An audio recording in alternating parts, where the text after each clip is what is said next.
happen there is, well, each and every student really understand the level of food that's being taught by them. If their students clear lack of classroom, and even the quality of books that they're speaking. Like there's this English book recently shown in the news where there are wrong grammar in terms of basic subject-verb agreement. And we say that if we take a status quo, we can address these problems.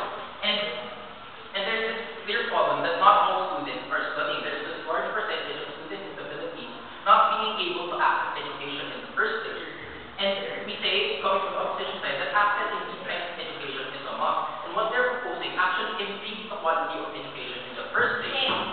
Because access to this education is already a struggle, given the terms and the surroundings of these kinds of families. What's basically going on is like a mother will like look for garbage in order to feed food for their family.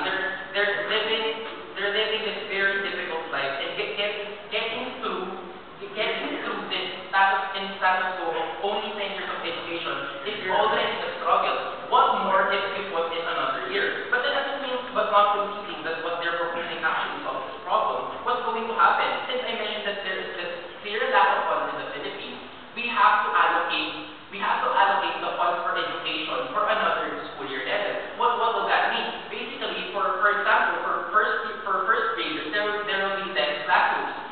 For second graders, less books, less teachers. They even mentioned that there are incompetent teachers present in status quo. And if their proposal is followed, then what we're basically doing is closing the doors for opportunity for newer students or to enroll. And if we look at our economic history back in 1960, we removed the 12-year high school policy and we made it, and we halved that down to 10. Why did we